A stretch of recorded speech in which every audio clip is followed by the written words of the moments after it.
Whites Gone Wild. Uncle Rob explains separate but equal. Your mama if you forgot to take that chicken out the freezer. I don't want to pat myself on the back, but you gotta admit, that's a great answer. My response easily beat out the previous mundane answers such as Candyman, the police, and the principal. If there was an all-black version of Family Feud, I'm sure it would have shown up among the top 5 answers on the board when the host said, "Name something all black people should be afraid of." This was not a game show. Instead, I was sitting among a group of my friends, neighbors, and play cousins at an ancient African-American ritual of respect known as a setting up. I was supremely confident in my witty reply until someone posed the question to my Uncle Rob, who just happened to stroll by with the classic South Carolina setting up plate, a piece of chicken, a spoonful of green beans, yellow rice, and a slice of pound cake. "Hey, Uncle Rob," my cousin Fred said while simultaneously offering Rob a nip. "Name something that all black people should always be afraid of." Rob didn't even pause or look up before demonstrating why he held the title of Harriot family sage. I knew my response would soon be forgotten when he began giggling to himself in his traditional Uncle Robian way, pushing whiffs of air through his teeth like a tire leaking air. If he had a microphone, protocol would have dictated that he drop it when he lifted his head toward his assemblage of nieces and nephews and offered his contribution to the conversation. Sauntering away with his cup, his cake, and the number 1 answer on the board, Rob declared casually, almost too nonchalant to believe his response was unrehearsed, "An American." You want to know something about history? I'll tell you about history. I taught my little nephew everything he knows. We were sitting here talking and he said he had to run to the bathroom. I could tell by the look on his face and the sound coming from his stomach that he was going to be a while, so I figure I'll help him out. You know he's lactose intolerant, right? That boy get the bubble guts more than the vegetarian lion. Oh, he's talking about post-Reconstruction? Bruh, if you want to know what happened after white people started acting a fool, sit down and let your Uncle Rob tell you what you need to know. And you know your Uncle Rob gonna keep it real with you. I see he told my little joke up there. I better be getting some royalties from that. And I know it might sound a little unpatriotic, but you're probably one of those people who conflate being an American with being a citizen. It's not the same thing. Americanism is an ephemeral, ever-evolving status that, historically, can only be bestowed by white people. He probably told you about how the 14th Amendment established a legal definition of citizenship and explained how it gave black people the same rights and privileges afforded white people. Now, that's what the books would tell you, but that's just a bunch of white nonsense. I'll tell you what, go buy yourself one of those officially licensed Lakers jerseys and see if they'll let you play with LeBron. They'll look at you the same way white people looked at all black folks when we demanded our rights back in 1865. Or 1965. Or 2005. Nah, son. For most of this nation's history, let me tell you how this country defined American. Not black people. That's right. Ever since the White Lion dropped Angela and them off in Jamestown, the subjugation of black people has been more common than democracy and more powerful than that little constitution those white folks are always raving about. That was written for them. And that's not a historical interpretation. It is an inarguable objective fact. When it comes to the history of folks who look like us, there's 2 things I know. When it comes to singing, Frank Sinatra can't hold Luther Vandross's Jerry Curl juice. And that white supremacy is this country's most dominant trait. That's a fact, Jack. Man, you don't have to believe me. Just look at what they wrote. When those white boys wrote the Constitution, they said enslaved Africans were officially worth 60% of a white man. Then the first Congress limited naturalization to any alien other than an enemy alien being a free white person of good character. Crazy, right? How can anyone of good character even write such gobbledygook? Plus, the people who were here when the white man arrived were not extended citizenship until the passage of the Indian Citizenship Act of 1924. Even though the 15th Amendment technically gave us the right to vote, the arbiters of Americanism didn't even attempt to enforce the words contained in that document until the country was 189 years old. That's like 2 years younger than God. You know who God is, right? Jesus is real daddy. Now look, I ain't gonna lie. I like the Constitution. It's a wondrous document that offers freedom and liberty to all Americans. But while the eruption of post-Civil War racial terrorism was unconstitutional, it was not illegal for all intents and purposes. Laws are just words unless they are enforced. You were supposed to be arrested, tried, and punished for breaking laws, right? So why didn't most of the white supremacist groups that attacked black citizens ever face any consequences for their actions? Because they were Americans. Take Louisiana, for instance. I know Mikey told y'all about the New Orleans massacre because he loves talking about that floor was slick with blood nonsense. Who do you think gave him that book? But the Louisiana race war is the best example of how white supremacists overthrew the government at the end of Reconstruction. Hey, don't worry, I'm finna break it down for you. Louisiana's 1868 state constitution eradicated most of the black codes, the racially discriminatory laws governing black Louisianians after the Civil War. It granted full citizenship and the right to vote to the formerly enslaved, as well as funding to integrated schools.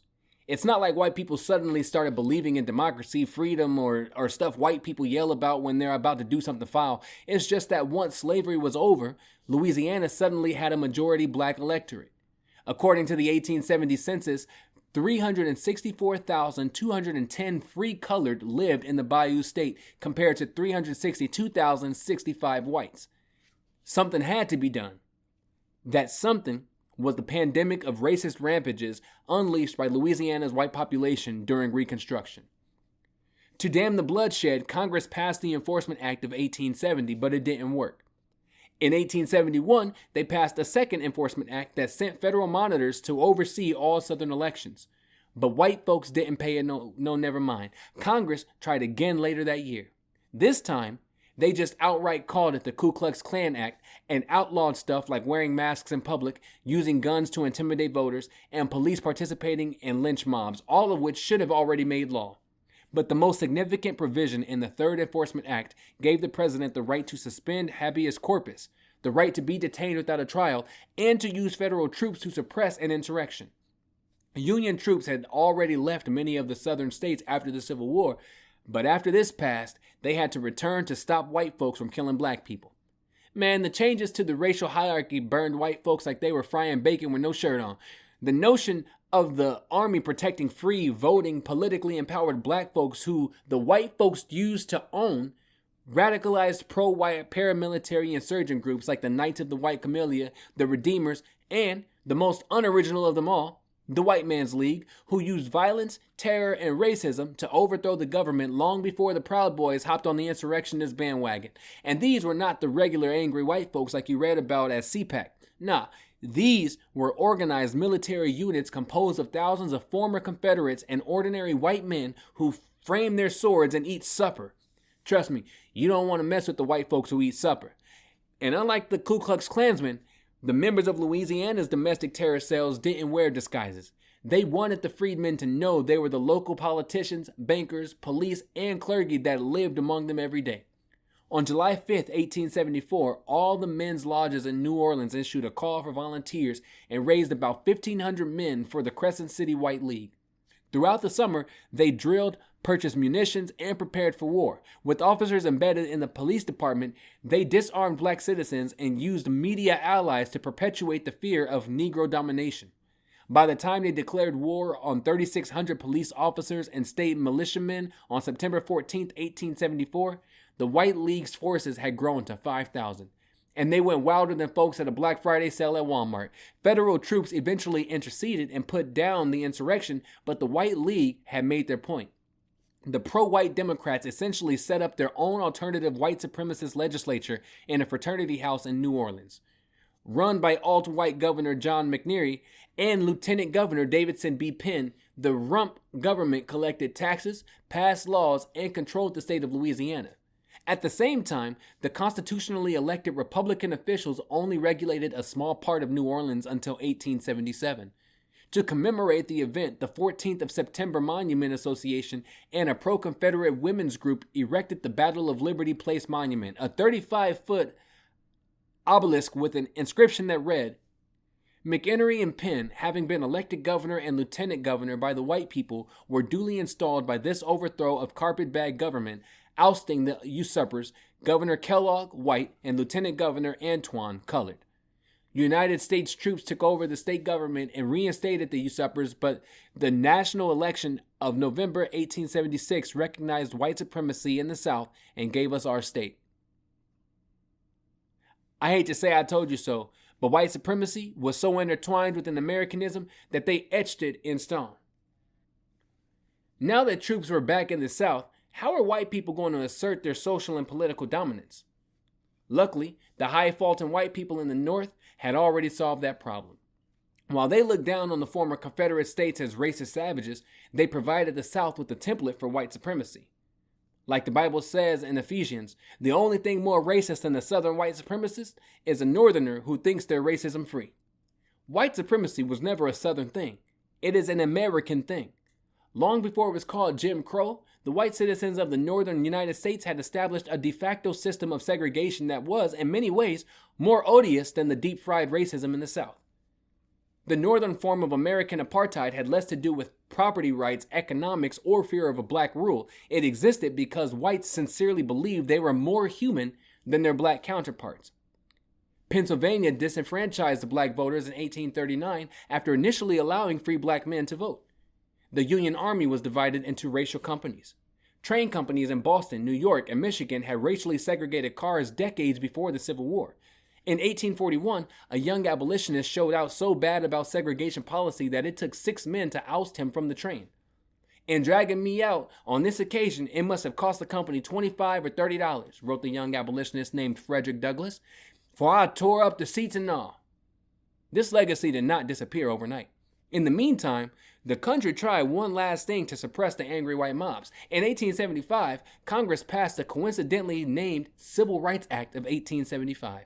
The landmark legislation was enacted to uphold the equality of all men before the law, banning racial discrimination with regards to inns, public conveyances on land or water, theaters, and other places of public amusement.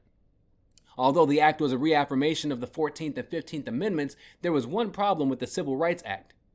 No one ever used it. In the torrential cyclone of lynching and mobbing, President Ulysses S. Grant never invoked it, and the Department of Justice never even sent the text of the legislation to its U.S. attorneys. I'm sure Mikey told y'all about how Rutherford B. Hayes did us with the Compromise of 1877, right? Yeah, that man rode a black electoral wave to the White House and then sided with white supremacy, sticking to the racist arrangement made in a smoke-filled room, removing federal troops from the southern states and turning a blind eye to state-sponsored terrorism. You gotta give him credit though, he was a visionary. Somehow he threw black people under the bus before buses were even invented. That's why the only Hayes I acknowledge is Isaac. In 1883, the Supreme Court took its neglect for the welfare of America's black builders to another level. The Civil Rights Cases, a decision that combined 5 different cases, dismantled the Civil Rights Act of 1875 by ruling that Congress didn't have the power to regulate the racist actions of individuals or to overrule racist state laws. It would be running the slavery argument into the ground to make it apply to every act of discrimination which a person may see fit to make as to guests he will entertain or as to the people he will take into his coach or cab or car or admit to his concert or theater or deal with in other matters of intercourse or business, wrote a white man who somehow earned the ironic title of a justice, adding, "There were thousands of free colored people in this country before the abolition of slavery, enjoying all the fundamental rights of life, liberty, and property the same as white citizens, yet no one, at that time, thought that it was any invasion of their personal status as free men because they were not admitted to all the privileges enjoyed by white citizens, or because they were subjected to discriminations in the enjoyment of accommodations in inns, public conveyances, and places of amusement. Mere discriminations on account of race or color were not regarded as badges of slavery." With nothing but white America's sense of justice and fairness to prevent racial terrorism, white supremacist Democrats quickly gained control of state politics and declared open season on all black folks.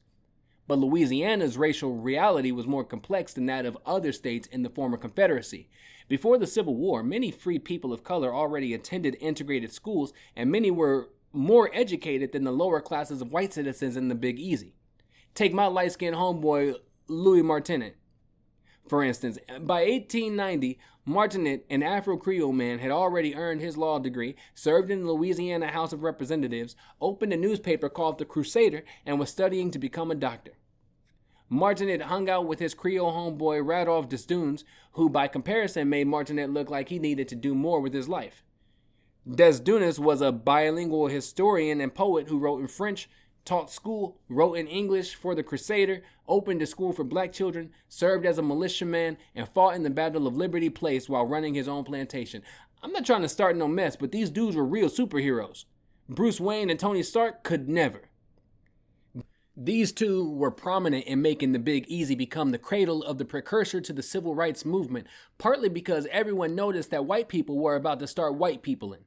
With the help of PBS Pinchback and the first ever African-American governor of a state, Desdunis and Martinet formed their own pro-black version of the Avengers called the American Citizens Equal Rights Association, which protested a legislative proposal, Section 3 of Act 111, known as the Separate Car Act. The law required equal but separate railroad cars segregated by race. Despite ACERA's vigilance, the law passed anyway. While the Separate Car Act was nearly identical to a Mississippi law, the legislation presented a bigger problem in Louisiana because there weren't just two separate races, especially in New Orleans where there were black people, white Creoles, Cajuns, and people of all colors.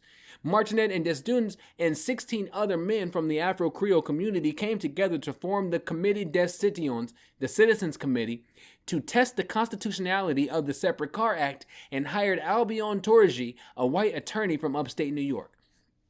Torrigi was a former judge and advocate for black rights, but he had no idea about the complexity of New Orleans' racial structure. All he knew was black versus white. So he wrote to the group suggesting that they get a Creole person who looked white to test the law. Martinet laughed at Torrigi's silly white idea, responding, "It would be quite difficult to have a lady too nearly white refuse admission to a white car. There are the strangest white people you ever saw here. Walking up and down our principal thoroughfare, Canal Street, you would be surprised to have persons pointed out to you, some as white and others as colored, and if you were not informed, you would be sure to pick out the white for colored and colored for white. Besides, people of tolerably fair complexion, even if unmistakably colored, enjoy here a large degree of immunity from the accursed prejudice." They didn't want to do it for the Creole people, they wanted to do it for all the people, so they came up with a brilliant plan. They prepped Desdunes' son Daniel to board a white car. In preparation, they paid local police officers and had them prepare warrants with the specific infractions pre-listed. They even approached the owners of the Louisville and Nashville Railroad to let them know they were going to test the constitutionality of the Separate Car Act. The railroad company was like, "Bruh, you think we like thinking about racism while we're trying to run a train company? Don't get me wrong, I'm not saying we're not racist, but this segregation thing is pretty expensive." And they did it. On February 24th, 1892, Daniel Desdunes brought a ticket to Mobile, Alabama, and hopped on the whites-only car. The car stopped at a predetermined spot where the group had detectives waiting. They went to court and prepared for a battle. When they arrived in court with their carefully strategized legal arguments ready, Judge John Ferguson told them there wouldn't be a hearing. The Louisiana Supreme Court had recently ruled that the Separate Car Act violated the 14th Amendment so that it couldn't be applied to interstate travel. The Crusader declared that Jim Crow was as dead as a doornail. However, the ruling didn't apply to intrastate trains, so on June 7, 1892, the Citizens Committee knew they had to do it all over again, and they needed to do it fast. Once again, they brought the ticket. They hired the detectives, they told the train company, they staged the arrest, they filled out the warrants so no one would suspect they were plotting. They decided not to use their student son again. Instead, they chose another young Afro-Creole man, Homer Plessy. They went before the same judge and asked him to dismiss the case on the grounds. But Ferguson disagreed. In the state of Louisiana versus Homer Adolphe Plessy, Ferguson cited the civil rights case's decision explaining that railroads could be as racist as they pleased within state lines. They appealed and lost, which they expected. In denying the Citizens Committee, the Supreme Court of Louisiana essentially said that Jim Crow laws were a product of the North, and now it was time for the South to get some of that good old white supremacy. To assert separateness is not to declare inferiority, wrote the court, citing a Pennsylvania railroad law. It is simply to say that following the order of divine providence, human authority ought not to compel these widely separated races to intermix. In other words, God believes in white supremacy. The Citizens Committee knew the stakes were high. If they lost at the federal level, it could mean segregation now, segregation tomorrow, and segregation forever. The entire city of New Orleans was on edge, and on May 18, 1896, the U.S. Supreme Court established racial segregation as the law of the land. Legislation is powerless to eradicate racial instincts or to abolish distinctions based upon physical differences, wrote Justice Henry Billings Brown. If one race be inferior to the other socially, the Constitution of the United States cannot put them upon the same plane. Now, some might call this a perfect example of white supremacy, but I wouldn't. However, I will have to ask Mikey about his cussing policy before I explain how I feel about the highest court in America essentially saying, we can't do nothing about racism, bruh. Of course, somehow they made this black people's fault. The court reasoned that just because white people wanted to separate from black people, it didn't necessarily mean that the whites believe black people are inferior. According to this ruling, the idea that white society does not treat non-white people equally only exists because the colored race chooses to put that construction upon it. Yeah, they wrote that down. On paper. Plessy versus Ferguson was more than the state's white minority had hoped for. The decision allowed them to create a two-tiered system that preserved white power. On May 12, 1898, a reconvened Louisiana Constitutional Convention adopted a new state constitution that enshrined all their racist imaginings into law. Convention President Ernest Crutchnit opened with a plea that foretold their purpose, saying, "May this hall, where 32 years ago the Negro first entered upon the unequal contest for supremacy, and which has been reddened with his blood, now witness the evolution of our organic law, which will establish the relations between the races upon an everlasting foundation of right and justice." And then there was applause. The whites were at it again. I know you think I'm finna tell you about poll taxes and literacy tests. Nah, bruh. They thought of all the white things to further suppress the black population. The Constitution used taxpayer money to provide pensions to Confederate soldiers. It included compulsory service to the state that could be waived if you paid your road tax. They required a literacy test for all male voters, which could be waived if you were a male person who was on January 1st, 1867, or at any date prior thereto, entitled to vote under the Constitution or statutes of any state of the United States. The provision in Section 5 that would become known as the Grandfather Clause exempted the son or grandson of any such person not less than 21 years of age at the date of the adoption of this Constitution. They didn't have to hide it any longer. The only thing that would make their intentions more obvious is to restrict voting to any male citizen over 18 who has never used a jar of Murray's or a washcloth. "We met here to establish the supremacy of the white race," remarked Judiciary Committee Chairman Thomas Sims during his closing remarks. "Our mission was, in the first place, to establish the supremacy of the white race in this state to the extent to which it could be legally and constitutionally done, and what has our ordinance on suffrage, the constitutional means by which we propose to maintain the ascendancy, done. We have established throughout the state white manhood suffrage." The cocktail of racial terrorism, legal segregation, and constitutional white supremacy was a smashing success. In 1880, Louisiana's black male voter registration rate was north of 90%. In the election of 1900, fewer than 3% of black men were registered to vote. Jim Crow had arrived, but it was not quite supper time. Now that you know what the white people were up to, let me tell you what black folks were doing. As white America struggled to rebuild its empire of racism, black Americans were trying to accomplish the one goal they had been pursuing since 1620, having white people leave us alone. Wait, did you think we were clawing and scratching for the rights to hang out in train cars and movie theaters with white people? Hold up, give me a few minutes to stop laughing. Have you met white people? Think about it. If someone kidnapped you, made your family work for free, and murdered, raped, and brutalized your kin, who would want to kick it with them on the train? The fight against segregation had less to do with the proximity to whiteness and more about the social, political, and economic subjugation of black people. Resisting Jim Crow was about our humanity. Plus, we had a sneaky suspicion that white people would soon forget about the equal part of separate but equal. After all, white folks invented skiing, roller coasters, and bobsledding. They love a slippery slope. This brings me to my man Booker T. Washington, who, even if he accomplished nothing in his life, would still rank in the top 5 blackest names of all time, along with DeBrickenshaw Ferguson and Parliament Funkadelic. Booker T was born into slavery and chose the last name Washington when he entered grade school. His mom would later tell him that she had already given him Taliaferro as a last name. After working in the salt and coal mines of West Virginia, Washington attended Hampton Normal and Agricultural Institute under the recommendation of Hampton's founder, Samuel Armstrong. Washington would later move to Alabama and open Tuskegee Normal School, which would later become Tuskegee University. In building the school on a 100-acre former plantation, Washington reassured Alabama's white supremacists that his institution would not challenge the economic or political domination of white society. Instead, his goal was to train teachers and provide an industrial and trade-based education to students, including agriculture, masonry, and domestic work. Using this model, Washington garnered support from Northern and Southern philanthropists at the school that would one day be famous for its students singing Ball and Parlay at every homecoming. Although he quietly supported political and civil rights efforts, Washington rarely publicly challenged white supremacy. Still, he soon emerged as one of the key black political figures and thought leaders in America, earning an invitation to speak at the prequel to Freaknik, the Cotton States and International Exposition at Piedmont Park in Atlanta. Booker knew he had to kill it. There was a Southern war on black people. Violence was rampant. If he got too radical, he could undo everything he had done at Tuskegee before they even had their first marching band.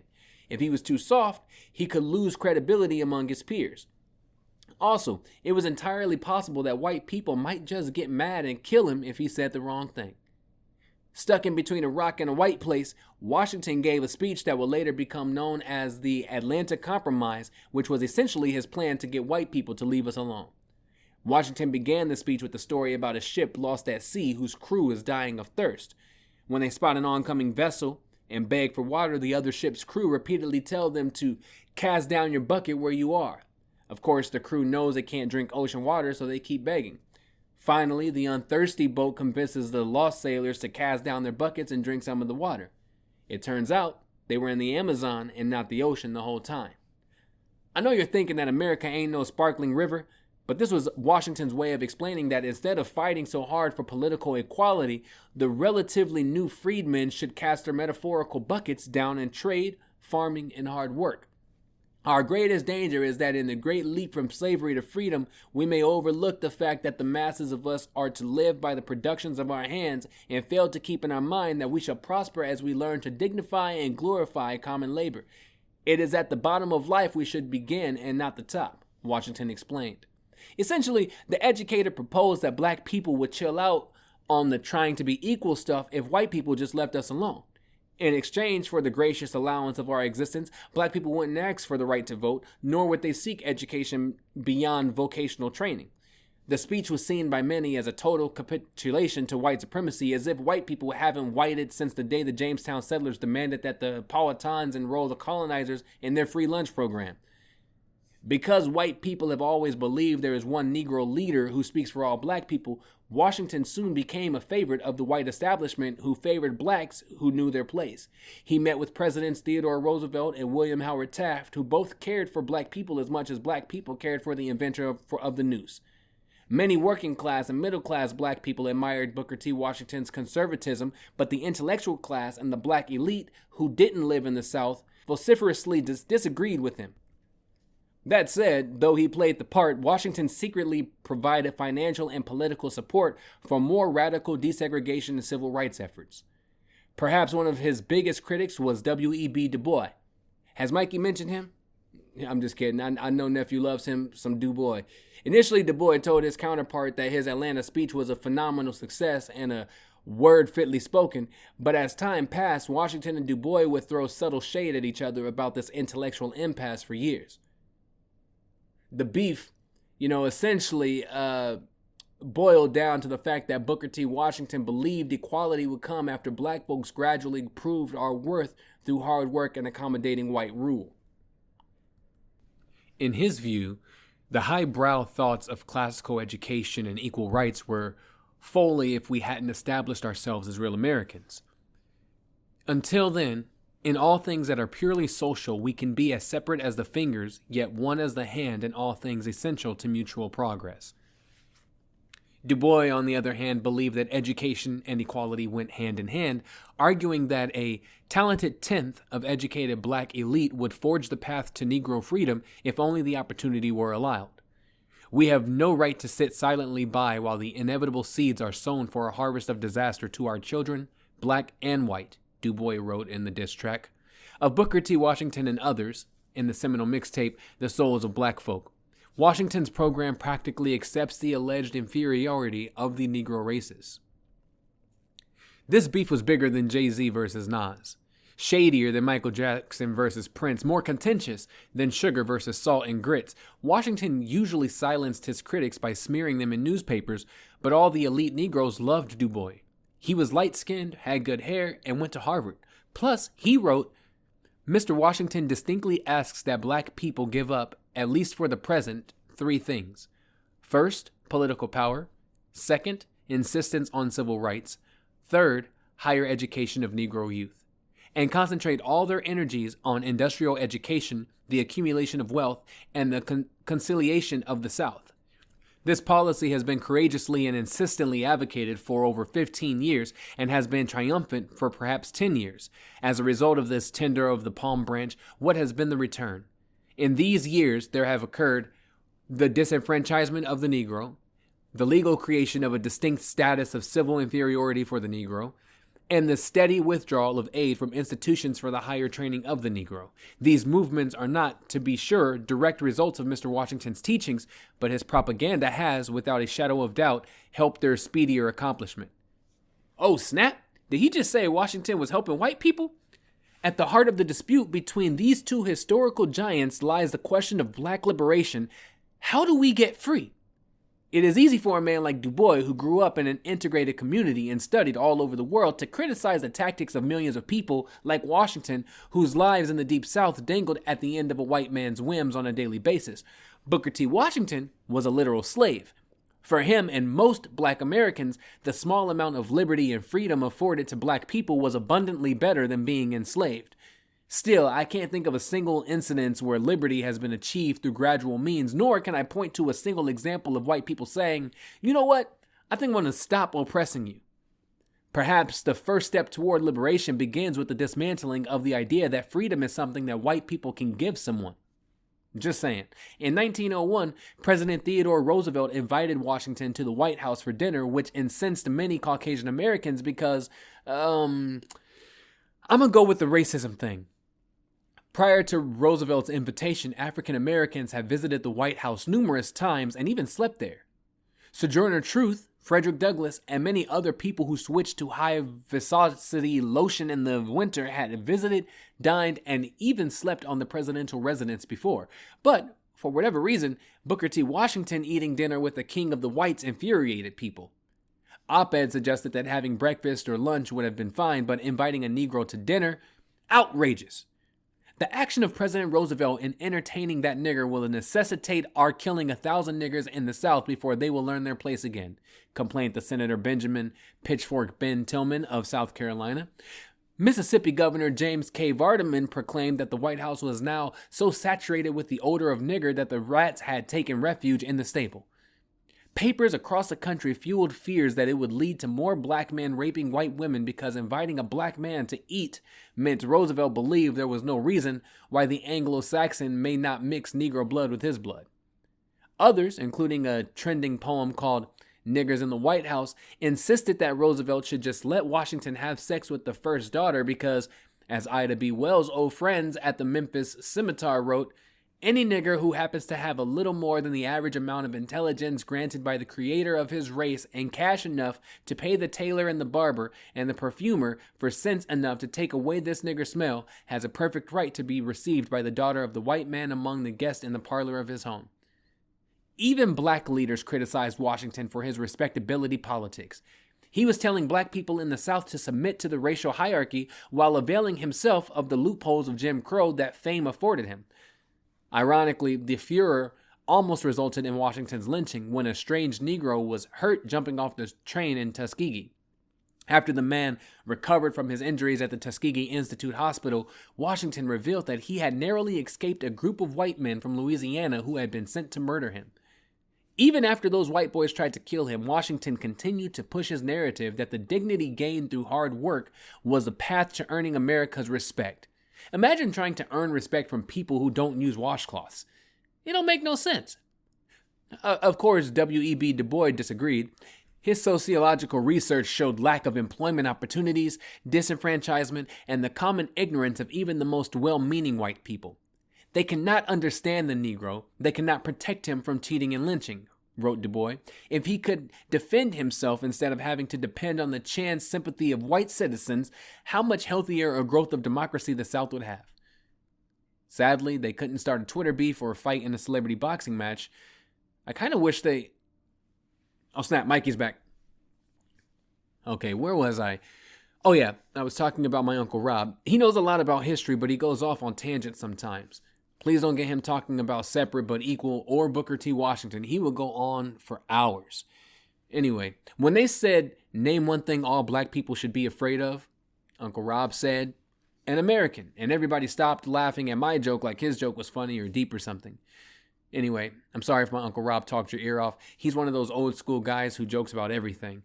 I tried to tell him that he shouldn't try to be funny when he's talking about important stuff like history and politics because people won't take you seriously when they're laughing, but he says I have no idea what I'm talking about. Thank God I didn't inherit any of those traits. Unit review. 3 little questions. Number 1. What is the flaw in the separate but equal argument? A. If separation is based on race, it cannot be equal. B. Who separates things that are equal? C. It is theoretically possible but practically improbable. Or D. The but part. 2. What is the biggest myth about Jim Crow? A. It was a Southern phenomenon. B. Black schools were not as good as their white counterparts. C. Segregated black neighborhoods were poor. Or D. It ended. 3. Which of these historical figures' traits was the most toxic? A. W.E.B. Du Bois' elitism. B. Booker T. Washington's accommodationist ways. C. Ida B. Wells' lack of chill. Or D. America's racism. Supplement. Funny AF. The man who invented laughter. Most of the artistic creations commonly referred to as American art originated from the brains, hearts, and hands of Africans in America. Jazz is ours. We created the blues. Rock and roll belongs to us. Although most of these art forms evolved over time from a collection of intersecting sources, there is one uniquely quintessential American art form that every vaudeville historian and chronicler of American theater agrees was created by a black man. While it might not sound so revolutionary now, the idea of a live entertainer of any color working without music, dancing, or tricks was simultaneously an act of pure hubris and a mark of a generational talent. And although he is not a household name, nearly every vaudeville historian and chronicler of American theater agrees. Charles Case was the first stand-up comedian. The product of an interracial relationship between an Irish woman and a black musician, Charlie Case was born on August 27, 1858, in Lockport, New York. His parents divorced when he was 17 years old. The following year, he graduated from high school and began training with local attorneys to become a lawyer. After he opened his own firm above 75 Main Street, serving clients for $5 per case, it quickly became apparent that Case wasn't cut out for the legal profession. Instead of relying on legal precedent, he dreamed up schemes to aid his client's subversion of the law. When one of his clients was arrested for stealing a cow, Case advised him to feign insanity. Unfortunately, Case's client bragged about his strategy so much that the prosecutor caught wind of the plot. But something as inconsequential as the ethical standards of his profession could not stop Case's legal maneuvering. He took the case to trial, arguing that his client had found a rope on the ground and took it home before realizing there was a cow attached to it. Of course, the judge didn't buy it and sentenced the suspect to 3 years in Auburn State Prison. To be fair, Case spent more time playing the banjo and entertaining passerby than he did lawyering, which is probably why he couldn't keep a steady job. Still, he married, had 2 children, and eventually gave up the legal profession to become a traveling salesman. Some of the companies he represented refused to believe he was so bad at selling their products because his prospective customers followed him everywhere he went. His bosses soon realized that the audiences were more interested in hearing Case's sales pitches and couldn't care less about the products. Because of his light skin, Case could infiltrate segregated beer halls when he traveled, which is where he began to cultivate his talent for storytelling. He would often captivate local bars with long-winded rants that ended with him roasting everyone in attendance. His barroom antics entertained other traveling showmen, earning Case tickets to minstrel performances around New York. In the late 1880s, when one of his showbiz friends from the road fell ill, Case organized a talent show to raise money and decided to try his bar act. A star was born. Charlie Case didn't invent live comedy shows. Live performers have entertained audiences forever. The West African griot was an entertainer, musician, historian, and the keeper of the community's oral tradition. The Mali storytellers, known as Jelai, were so culturally important, the term is literally derived from the Manding word for blood. And of course, European cultures had jesters, clowns, and Bob Hope, but Case was different. Between 1830 and the Civil War, minstrel shows had become America's most popular form of entertainment. Performances usually consisted of 3 acts that included burlesque dancing, musical performances, and comedic skits or speeches. The actors usually dressed in blackface and performed sketches that almost always featured wisecracking stock characters, the most popular being a stereotypical version of the hapless black Sambo. The practice of white people dressing in blackface was derided by men like Frederick Douglass, who called them the filthy scum of white society who have stolen from us a complexion denied to them by nature in which to make money and pander to the corrupt taste of their white fellow citizens. But minstrel shows had become so popular that black performers began dressing in blackface. Charlie Case entered show business just as minstrelsy was beginning to transition into what would become known as vaudeville. The vaudeville variety show lineup was much less dependent on single stars and usually featured as many as 5 different acts. When the crash of the banjo-playing ex-attorney market, Case had finally found a profession in which he could excel. By the 1880s, he commanded large audiences in nightclubs and theaters on the Lowell circuit. He was called the funniest human being who ever broke into vaudeville and eventually became the highest paid black face in America. Like many entertainers during the era of minstrel shows, Case began his singing and dancing career with 3 partners, but it soon became evident that Charlie was a solo act. Curiously, he was a well-known neurotic who would fiddle with a string during his act to ease his nerves. Most of his stories were about his family, especially his father, and he usually peppered his tales with biting but hilarious lines. He would famously swing his arms to amplify the point of his hilariously fascinating but personal stories, which would soon become his signature.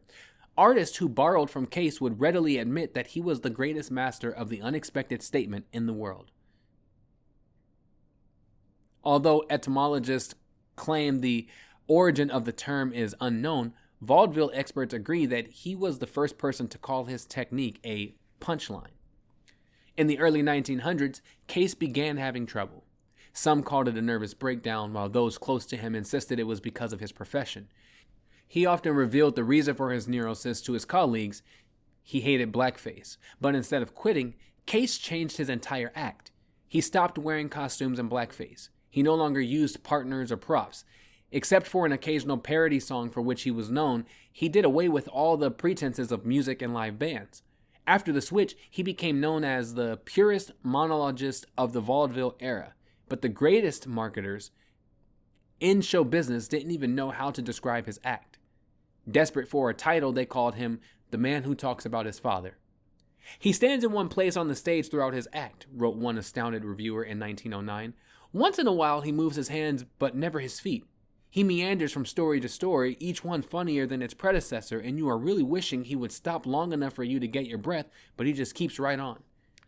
Even though Mark Twain had worked with direct address entertainment since 1857 and had been lecturing regularly since October 2nd, 1860, professor and theater historian Eddie Tafoya says, stand-up comedy was born when Case took to the stage for the explicit purpose of telling jokes directly to the audience so as to elicit laughter.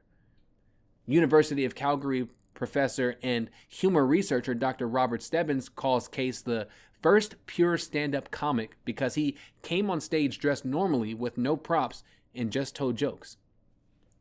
Case died from a self-inflicted gunshot wound in 1916, just before his talent agency decided to get into the brand new film industry by forming his managers at Metro-Goldwyn-Mayer, who would become known simply by their initials, MGM. When Case's wife heard of his death, she passed away from shock. Most of Case's white fans around the country read his obituary and were astounded to learn that he was black, while white theater owners and show business insiders knew Case's African American heritage was an open secret. The inconsistent attitude of the white man on the color question was never more glaring than in the case of the deceased comedian, Lester Walton wrote in the New York Age, one of the most prominent black newspapers in early 20th century America. Some believed the rumor that he was other than white untrue, others did not hesitate to express opinions in the affirmative, and yet no attempt was ever made to draw the color line. But Case's legacy remains. Case suffered from more pirates than anyone in showbiz, wrote vaudeville chronicler Joe Laurie Jr. in 1953, adding, "In fact, entertainers are still using his stuff on the radio and TV, but it's not like it's Charlie Case." Perhaps the most famous of the movie vaudevillians was W.C. Fields, the comic genius whose entire career was essentially a Charlie Case impersonation. In 1928, Fields copyrighted all his live sketches, including the sketch that later became the movie The Fatal Glass of Beer. The sketch, the movie, and even the song that opened the film were all created by Charlie Case.